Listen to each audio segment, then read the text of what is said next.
So viewers, you're welcome to Nairametrics exclusive interview experts.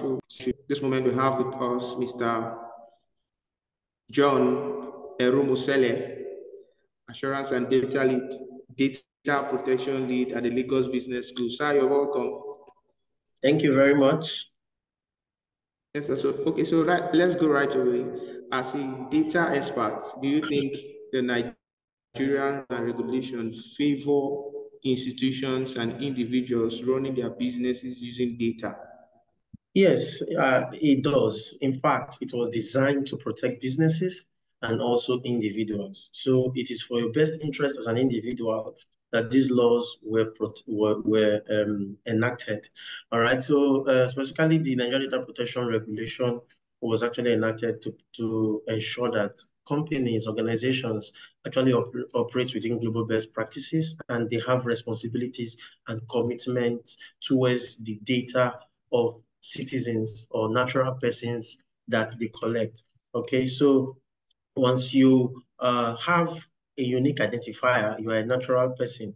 So, and also, once your data has been collected, processed, or stored by an organization, you automatically become their data subjects. So what that means is they now have commitment to protecting the data using their all resources within their disposal, and also as guided by the regulation, all right, to protect that data. And that also gives you rights as an individual. All right, you have the right to be informed, you have the right to be forgotten, you have the right to stop automated processing of your personal data, and about 8 rights. So all of these rights, you have them to ensure that you can exercise them as a data subject. So you can see that whether the company is operating physically or online or digitally, as far as they collect the personal data of Nigerian citizens, all right, as far as they collect data of Nigerian citizens, they are within the purview of the NDPR. Okay, so it is actually designed to ensure that companies operate within best practices. It also gives companies competitive advantage, okay, and also ensure that, yes, they are able to prevent data breaches and data loss.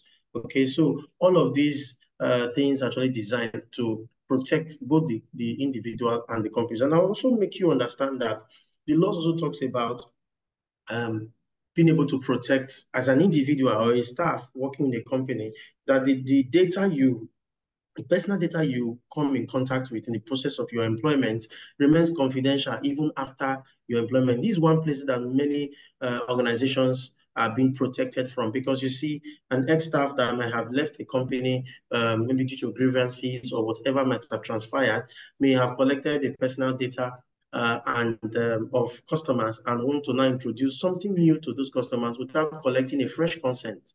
All right, that's a breach, and that individual can go in for it, okay? Because the reason why that is also a breach is because the sole purpose with which that data was collected initially, that consent was given to process that data, is actually not what they are being processing the data for right now. So this is to protect companies as well from one end, and also protect individuals that are data subjects from the other end. Thank you. Okay.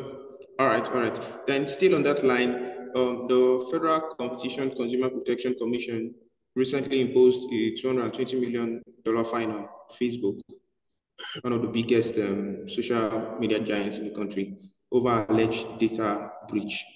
Now, what's your take on this development? I think it's a welcome development. Business environment. Okay. It's a welcome development. Yes, okay. In fact, I think this is just one of many others. It's because it's one of the giants now in social media space. That's why you're seeing it getting so much traction. Yes, they have started, and yes, they should continue. This is how we should go. The regulation is clear. All right, data breach is serious business. You know, you need to protect it, because being compromised, there's a whole lot of ripple effect that it could cause. All right, and the law is clear. It says 2% annual gross revenue, all right, of any organization that breaches data or that is not in compliance with the regulation, or 10 million naira, or whichever is higher. All right, so a certain bank is on the public space, was even praying the court to grant the fine of 8 million naira that was charged for data breach, all right, in Nigeria. So many of these will come. This is just one of many because your data is being compromised. You see, many at times, you see some persons will call and tell you, oh, UNICEF is giving a grant. We want to give a grant, just fill a simple form. And you think it's harmless. You just feel that, of course, they've been disclaimer from UNICEF, World Bank, and of all of these things. There is a massive data harvest going on, both online, digitally, and many Africans are not even aware. Nigerians are very vulnerable. All right. So these laws are designed to protect you. They just say, oh, there's a grant coming from UNICEF, fill your name, your phone number, your address. See, data is a currency. Data is a currency. So once you just fill these things, you think it's harmless. All right. They sell these things. Many of these organizations, they sell it, they mine it, they sell it. People get data on certain persons from certain regions to do targeted marketing. And you as an individual, you're not even benefiting from it. In saner climes, you should even benefit from a data you give out, all right, except you've given it with your consent. So if, as an organization, I think Meta would have been able to escape that if they had an auditable trail of consent to say, these persons gave us the consent and this is auditable, this is the trail, right? But if that is not available, you're not able to even defend the breach that must have occurred or the violations of the regulation. Okay, because even when there is a data breach, if there is a data breach, for instance, the regulation is clear on steps that you should take to mitigate them. Okay, and this is also going out to many SMEs and organizations that are within the country. The Nigerian Data Protection Regulation had talked about a registration of data controllers and data processors of major importance and the likes, all right? They get a deadline, not even registering, you're already in a breach, you're already in non-compliance, all right? So you need to know all of these regulatory changes and flow with them, all right? So it is not just another avenue for government to take money. This is something that is actually designed systematically according to global best practice, like the GDPR. The Nigerian Data Protection Regulation is drawn in tandem from the GDPR, and this is designed to protect us. So all of these aesthetics and mechanisms to protect data are in place. How knowledgeable are Nigerian citizens on these laws? So you need to warn yourself with these laws and see how they can protect you. Thank you. Okay. Then lastly, sir, what's the opportunity in the data world for Nigerians? What's the opportunity in the data world for Nigerians? Then how can individuals and institutions align with the emergence, let me not say emergence, the existence of artificial intelligence? Okay.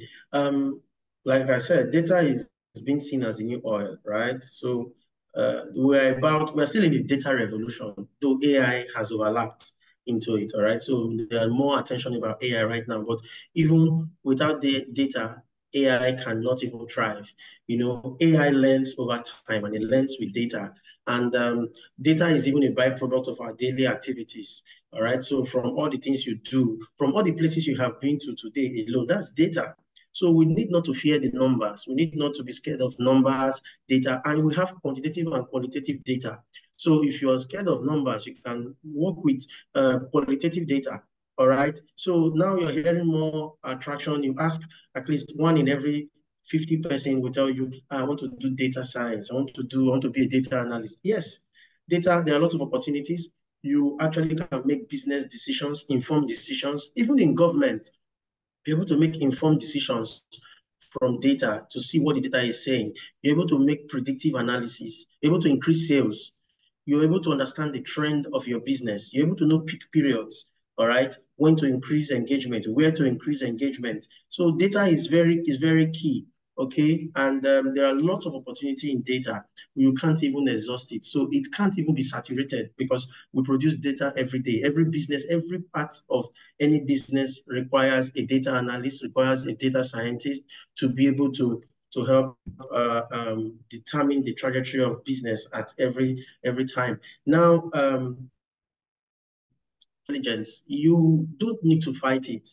Governments in other climes have tried to fight AI technology. You just need to glide. If you don't move with AI, if you don't follow the trend, if you don't build your capacity and see how you can apply AI data to that area of business or work that you do, you will be updated, you'll be outdated. All right. So you need to update your skills. You need to understand, how do I apply this technology and these resources and these skills into the work I do. So people were always scared of AI coming to take over jobs, take over opportunities, make people redundant. No, it is complementary and it helps you to achieve more within a short period of time. So what I will talk about is responsible use of AI. All right, you need to ensure that organizations need to come out with guidance or guidelines to actually ensure that there is responsible use of AI.